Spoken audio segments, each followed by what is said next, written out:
Negan, I didn't kill the women and children, Negan. The bird always knows. Well, tweet, tweet. Every bird should know that this show absolutely sucks. Welcome back, guys, to Fog Entertainment, here to review The Walking Dead Dead City. And that's exactly what this show is. It is dead. 5 episodes of complete and utter garbage. Like, season 1 wasn't a masterpiece, but I think compared to season 2, it almost looks that way.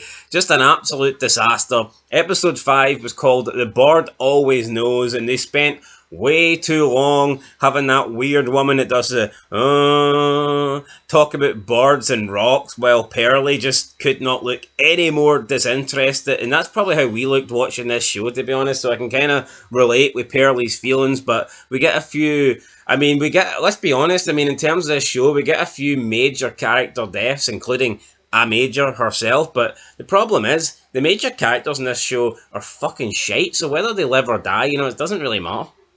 No, it doesn't really matter. And No, but think of most shows. See if you had shows where if two characters the level of these two that died, spoiler alert, Major Narves and the Dama, that would be groundbreaking almost. yeah, and like an entire crew. And I think possibly a third character's going to die because maybe Ginny was bitten rather than stabbed, because there was quite a bit of emphasis on that pulling up the shirt and looking at that wound. So I don't know if we're going to see 3 character deaths, but anyway, we've got basically like the leader, one of the leaders of an antagonist community, and then we've got pretty much an antagonist as well, and two leaders of their big communities dying. It just doesn't feel. Yeah. Imagine if Rick and imagine season 3, Rick and the governor die in the same episode. It would be fucking groundbreaking. These two die, and it's like nobody cares. Another problem. Episode 6 is going to be directed by Lauren Cohan. I think when shows start just giving director. Mayan started doing that. Look at the state of that show. Yeah, it's cheap. It almost feels like the actors are above the show. If you know what I mean. Well, I think The Walking Dead's become that. Yes, because you look at the main characters, and I don't mean your Major Naveses and the Damas. I mean the characters that were around from the original show. They just cannot die, and they will not die. And we pretty much know this. It's like, see that core group of characters. Your Rick, Michonne, Carol, Daryl, Maggie, and Negan. I just don't think any of them will fucking die. And it hurts the show. See, when you've got a show based around people and you know they can't die, it's crap. It is. There's no word to lie in It that. doesn't feel like they don't feel like they're expendable. I mean, like all these new characters that they bring out for the spin-offs feel like fodder. They feel like cannon fodder. Yep.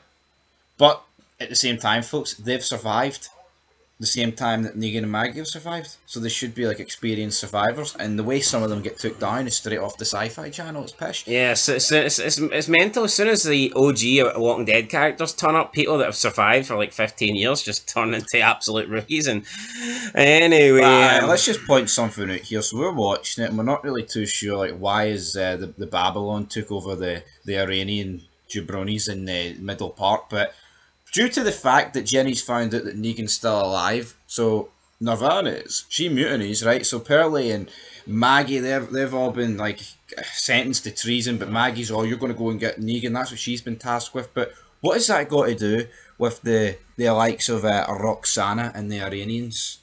Why do they have to suffer because Pearly lied about killing Negan? It's a bit unfair, isn't it? Yeah, Considering honestly, they took them in. I don't get that it. That makes no sense. I don't know what happened here. But why can't Pearly and Maggie be captured without this group having to be taken over? Yeah, it completely happened off screen as well. I didn't understand it, but anyway, so they get imprisoned. Maggie is getting told she needs to go and kill Negan. Not kill Negan, but bring Negan back to Narves. But Maggie's allowed to let go. We have like just too many scenes with Roxana talking shite to Pearly, who just didn't want his uncle. He got taken to the war when Iraq invaded, and the birds knew they would pick up rocks. That is something that's not worth dying for. But it's like, no, Pearly's saying they'll kill you, and then the next person will probably give up the information. So why don't you? And it's like he's right. Yeah.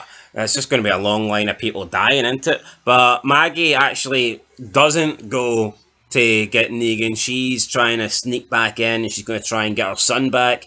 She goes to free Pearlie and Roxana. Pearlie says, "Don't do this, they'll catch you," and then she just locks him in anyway. So it's like, I don't know. Maybe she thought that Pearlie was going to betray her. See, for a guy that's sentenced to treason and there's a rope out there with his name on it, you'd think he'd be wanting to get out here and help her. Yeah, take the opportunity to escape, but he decides he wants to sit in this cell and but it's so forced though. You want to know why they did this? It's because we then get the next scene where Herschel's talking to Narvaez, and then Maggie rocks up. Now, obviously, if Maggie and Pearlie walk in here, it's 2-on-1 against Narvaez, and then Ginny would enter the fray, and it just doesn't work. The numbers don't match up, so it's pissed yeah. right. So Herschel sees Maggie sneaking, and Maggie just kills just kills one of the New Babylon like it was nothing. Just knife kills him. Then we see Maggie sneaking up behind Narvaez, and Herschel starts talking about Negan and the fact he killed his father to distract Narvaez so that Maggie can sneak up on her. But then as soon as Maggie gets to within striking distance, Herschel just starts making like eye contact with her to give away her position. It was like, what the fuck was that? Yeah, it was awful. It looked dumb. And then Maggie manages to grab Narvaez, puts a knife to her throat, and then Ginny walks in, or Jenny, whatever. Jenny walks in with a gun. Ginny curled. Jenny walks in with a gun, just points it at Herschel, and Maggie just gives up. Maggie just gives up because, oh no. I mean, is Jenny really going to shoot Herschel? I personally don't think so, but she's pissed that she thought Negan was dead and it turns out he's not, and also that's why Pearlie's getting locked up because he said he killed Negan when he did not, so, I mean... Also, but what's that got to do with Herschel and Maggie? Alright, Pearlie lied. Well, Maggie went with the lie and that got her in prison, so... True, but... Treason, you're backing this lie. So they all get rounded up and it looks like they're going to... Well, actually, it doesn't look like they're going to kill Herschel, but they're certainly going to kill Pearlie, Maggie, and Roxana. Meanwhile, in Manhattan, we have the Dama. She wants to send Negan to... What's his name? Christos, yes, he's the last piece. He's the last piece of the puzzle. The Croat is like, I should go with Negan, and she's like, nah, you need to sort your mess, because it turns out that one of the locations went down, power went out, and she blames him for that. He goes, he searches, he bullies one of the little guys in his team because he's not allowed to speak back to the Dama, so he has to show some authority on a man because he has to just sit there and cowtail it when a woman speaks to him. And then he finds like some sort of like knife that he believes is from one of Christos' guys. So he thinks Christos was the guy that attacked the power plant or whatnot. It took down 6th Avenue. 6th Avenue, that's it. So Negan goes to speak to Christos. He wants Christos to join the war. Christos has Negan's bat. You think maybe he's going to whack him with it, but then some kids run in, and then Negan looks around another room and he sees like there's a shitload of kids here and women and old people. And then Negan realizes here, this Christos guy is actually, he's a good guy. He's actually looking out for people. I don't know if they were trying to give you a similar feel to like the Phatos in season 1 of the original show. But Negan, take me back. Yeah, Negan sees, oh wait, this guy's actually good, but then he tries to get him to fight alongside him anyway, even though Christos didn't want to. He's like, sooner or later someone's going to come, someone's going to make you decide. You're going to have to make a choice. You may as well fight now and try and get a bigger piece of the pie. And then the Croat appears, even though he was told not to. He comes in, he's got some methane as a gift, but it turns out it's not a gift, it's actually gas, and he's killing them. And we just see Negan. I thought, what the fuck is Negan doing? Getting up, walking, staggering. Yeah, we were wondering. I was like, what the hell is he doing? But then he sits down, and then you realise, oh wait, they're gassing him. Yeah, the Croat then puts a mask on, and he gets his guys to get Negan out of there. He later joins them in the car, and he says, Negan, don't worry. I let the women and children leave. Negan, I'm not a monster. I'm not. I don't know what gas he used, right? I don't know. I mean, what exactly it was, but are we really led to believe that the gas couldn't have seeped through next door? Yes, but I also want to point out here, right? It's like the inconsistency in The Walking Dead is fucking unreal. Again, here is here is the Croat telling Negan that he let the women and children live, that he's not a monster, thinking that would please Negan, right? And it would, but it's like, well, first of all, right, how can you kill like 100 men that maybe haven't even done anything, and that's considered all right? But let's say you did kill one woman, you'd be considered a monster.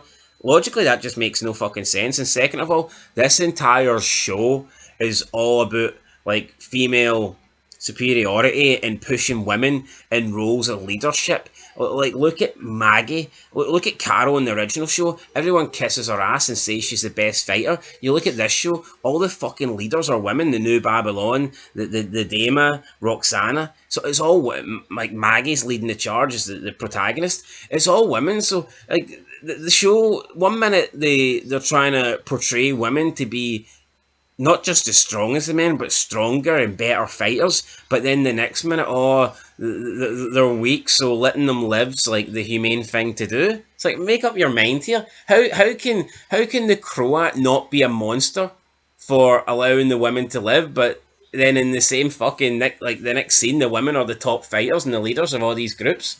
Make that make sense. It doesn't make any sense. You're right. Inconsistencies. Now, see if the Croat did that in season 1, season 2, when the women were mainly just washing clothes and making and cooking dinner and shit like that. Then I could understand his point. But we are so far into this apocalypse now, where they're basically saying that all the females are the best fighters now, but it's still considered to be like the non-monster thing to do is to let them live.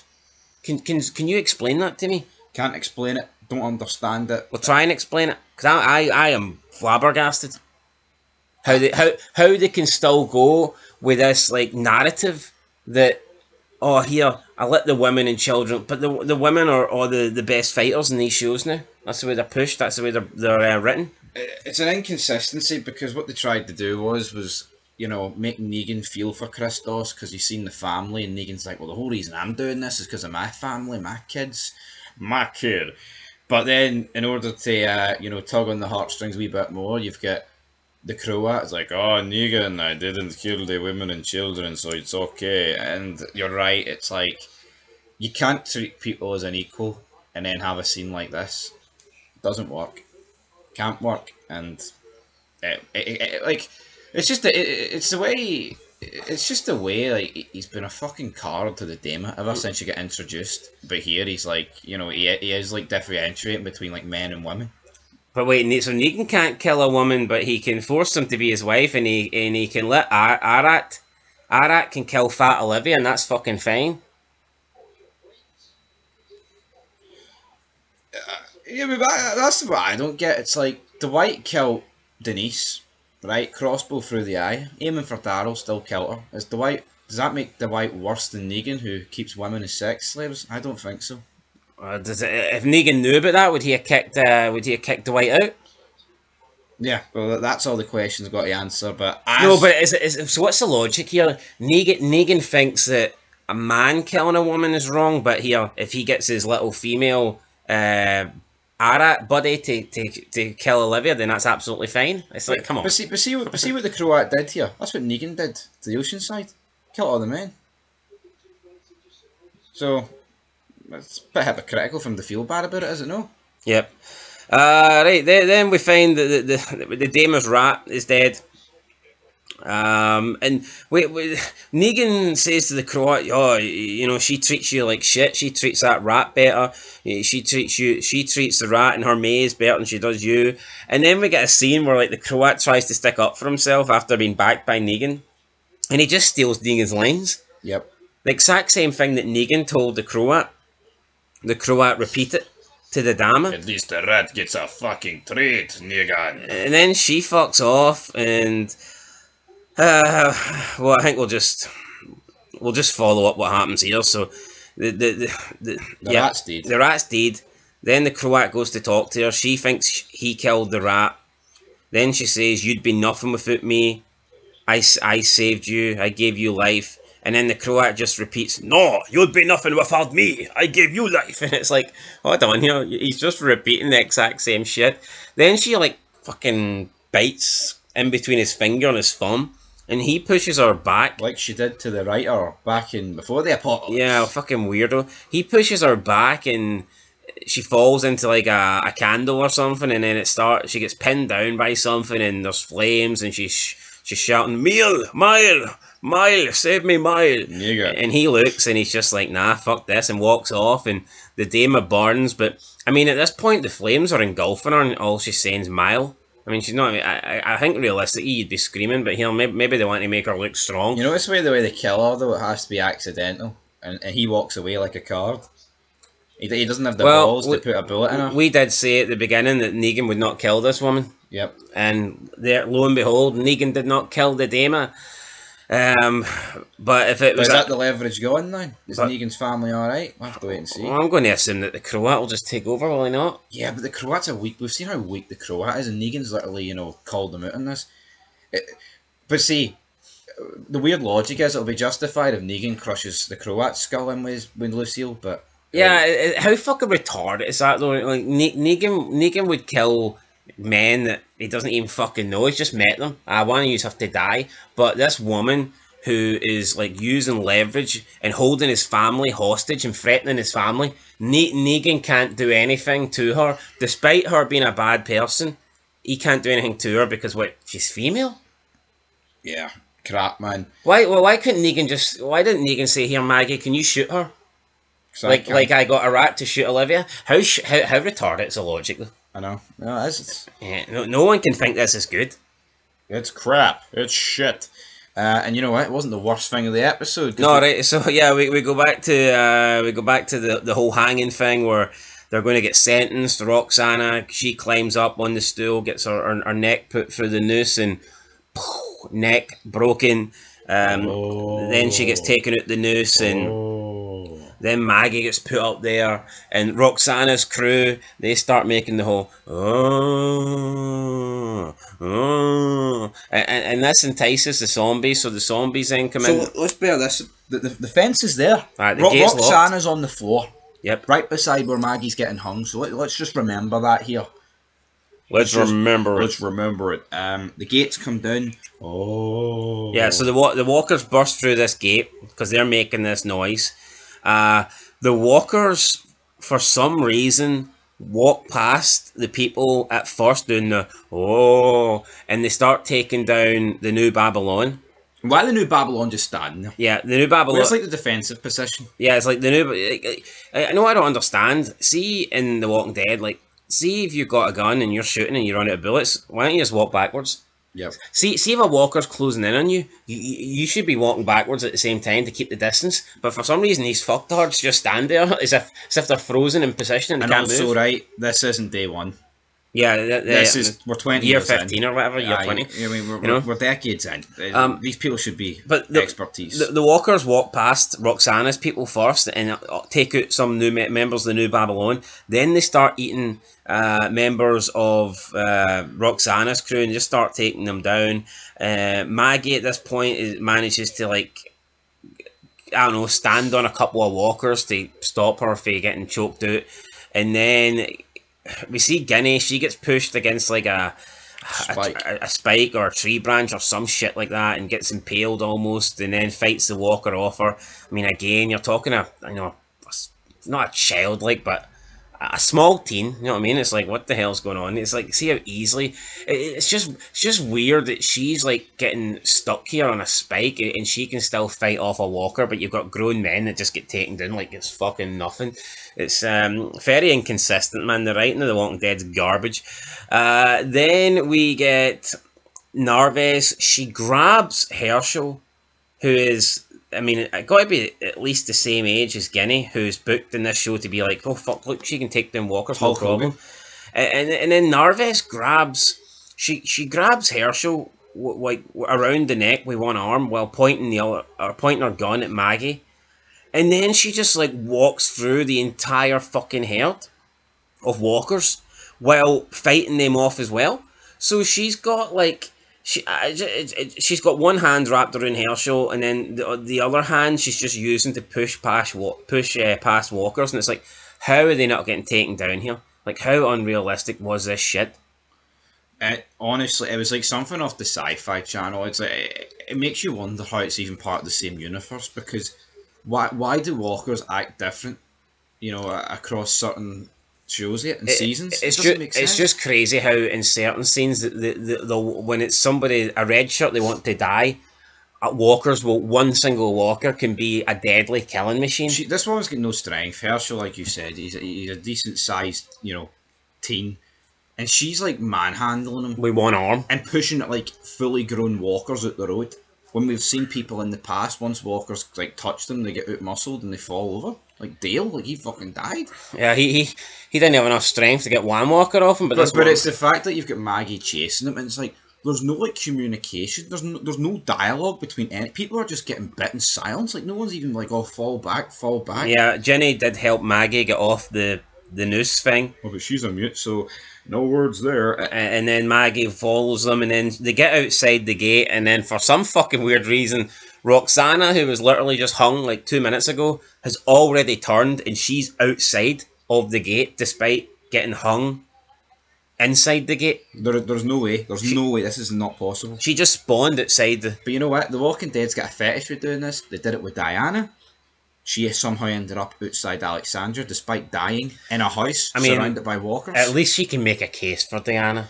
As far fetched as it is, I think you could make it. Oh, she wandered out over time. But theoretically, she should have been eaten to death. You know what I mean?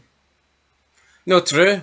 I think the person you can make the biggest case for is Sasha, because we see in the season 7 finale, she takes down Negan, and then he gets off of her, and then she bites another saviour, right? But then we see later in that episode, Maggie puts her down. But it makes the question, well, how did Sasha end up in the forest when there was all this gunfire in Alexandria? Surely she would have been dragged in there. This is the worst one. Yeah, look at Sasha, the way she takes down a saviour, full-grown fucking man. Then you got Narves here with one arm wrapped around Herschel and only one arm free, you know, But beating all these walkers away. See this show, the intro Sci-Fi Channel, it's so cheap. It's a shadow of its former self, man. But the only positive is this episode is that the Dama and Narves are dead. Yeah, so the Dama's dead. Narves gets bitten by Roxana. She's dead. Then Maggie grabs Herschel and they just like walk through the walkers. Like literally no urgency really. Just walk through them like they're not even there. Like they're no threat. Just very unbelievable. They then get holed up in, I don't know, some like kitchen like thing. And there's a knock at the door. Maggie and Pearlie go out to investigate. And we have Kim Coates. Bruegel. He's there. Yeah, so he's there, and I mean, that's it, really. He's there. He's there, buddy. Late to the party. Yeah, he dispatches the walkers, and he wants Maggie and Pearlie's help, so, yeah, that was that. Negan revealed he's the one that killed the rat.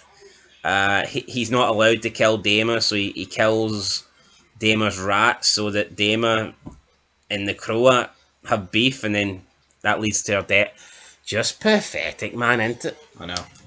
It's like, I mean, I know it covers like Negan's tracks, so he doesn't have to do it, so to speak. But it's like, what is the fallout going to be with the Dama dying here? It's like there's like no sense of security in this hideout. Could Negan not literally have come in here, killed her, and made it look like a suicide or accident, like the Croat ended up? They made a massive deal out of how they needed Negan on their side. People will fight for Negan because of his reputation and stuff. What was stopping Negan from killing the Dama straight away and taking over? And went, you guys work for me now? I know, but though it's funny, it's like, oh, Negan's reputation.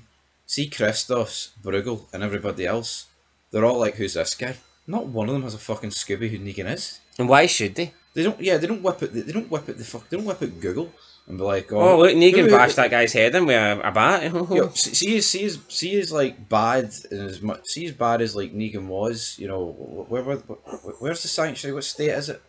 I don't know. I think it's Washington, right? See as like big and dangerous as Negan is in Washington.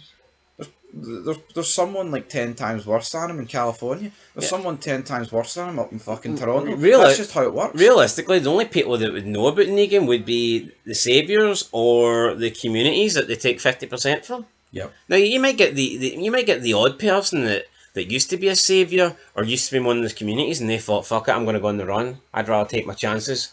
But like, to pretend that the entire, what next? Is Daryl going to go to France and they go, oh, we heard about Negan, bonjour. I know, it's like, It's pathetic though. It's like, what, Bruegel and Christos are going to get on board because of what Negan did a decade ago. yeah, crazy. Anyway, that's the end of the episode.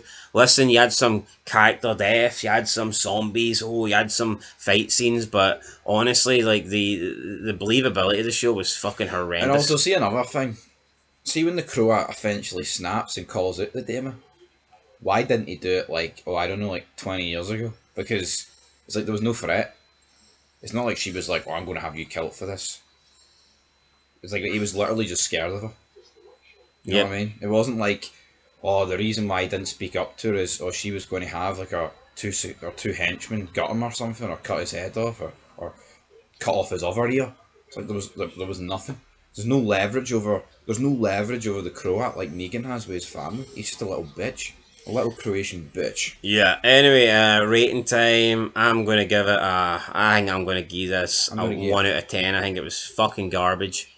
And yeah, just the non-believability of this show is killing it for me. I mean, was it the most boring episode? Probably not, but it was retarded. It was retarded. I'll give it a 1 as well. I've seen on YouTube, like, all the fans like, can't wait for this. This show's fantastic.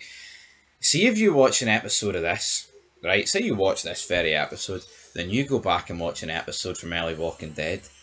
You would be. It's not the same universe. No, it's not. But like, we have to be. There's going to be people that haven't watched The Walking Dead like early seasons in like 15 years, 14 years, and you forgot. But see if you actually watch it recently and you watch this, you will be flabbergasted. Or there might be people that have never watched The Walking Dead, but they've heard of it and they've heard the hype and they went, "Oh, there's a new one coming out. I'm just going to watch that. I'm not going to bother watching this stuff for 15 years ago. I'm just going to watch." And then they watch this and they go, "Why were people hyped about this? Why were people raving about this? This show's shite." Absolutely. You know, it's crap. It's a 1 out of 10. 1 out of 10. Till next time, peace.